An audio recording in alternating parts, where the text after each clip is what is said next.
Test series থেকে বিরাট কোহলি ও রোহিত শর্মা অবসর নেওয়ার পর ইন্ডিয়ান ক্রিকেট টিমে চিন্তার ভাঁজ নেমে আসে। ইংল্যান্ডে ওপেনে যশস্বী পার্টনার হবে কে এ বিষয়ে চিন্তিত গৌতম গম্ভীর ও বিসিসিআই ম্যানেজার।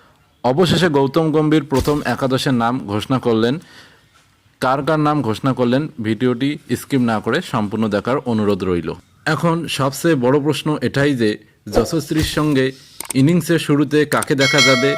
দেশের প্রাক্তন ওপেনার রবিন উত্থপা মনে করেছেন যশস্বীর সঙ্গে লোকেশ রাহুলের ওপেন করা উচিত, কারণ ইংল্যান্ডের বিরুদ্ধে দ্বিতীয় প্রস্তুতি ম্যাচে রাহুল প্রথম ইনিংসে ১৭ রান করেছিলেন। এছাড়াও একটি অর্ধ-শত রানের ইনিংসও ছিল। রবিন উত্থপা তাই হেড কোচ গৌতম গম্ভীরের উদ্দেশ্যে বলেছেন যশস্বীর সঙ্গে ওপেন করুক রাহুল। তিনি চান সদ্য টেস্ট দলে সুযোগ পাওয়া সাই সুদর্শনকে। ৪-এ পছন্দ গিল আর ৫-এ পছন্দ করুণ নায়ার। উত্থপার মতে আমি চাই রাহুল ওপেন করুক যশস্বীর সঙ্গে, এতে ডানহাতি বামহাতি কম্বিনেশনটা থাকবে।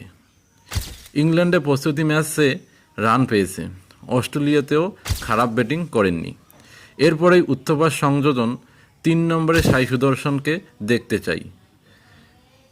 টেকনিক্যালি অনেক ব্যাটার, প্রতিভা রয়েছে, টেস্ট সফর হওয়ার রসদ রয়েছে। ৪-এ আসুক শুভমান, ৫-এ করুণ নায়ার, কারণ অভিজ্ঞতার দরকার। উত্থপা আরও চান উইকেট কিপার ব্যাটার হিসেবে ঋষভ পান্তকে, আর একমাত্র স্পিনার হোক রবীন্দ্র জাদেজা। উত্থপার কথায় ৬ই ঋষভ পান্ত ব্যাটার, ৭-এ আসুক নীতিশ কুমার রেড্ডি বোলিং আর অলরাউন্ডার। রেড্ডি থাকলে ব্যাটিং গভীরতা বাড়বে। এরপরেই তিনি জানিয়েছেন ৮-এ আসুক জাদেজা, ব্যাটিং গভীরতা আরও বাড়বে। ৯ থেকে ১১-এ থাকুক ৩ পেসার বুমরা, সিরাজ ও কৃষ্ণা। কুলদীপের উপর একাদশে চাইছেন না উত্থপা। ভিডিওটি ভালো লাগলে চ্যানেলটিকে অবশ্যই সাবস্ক্রাইব এবং একটি লাইক দিয়ে অবশ্যই যাবেন।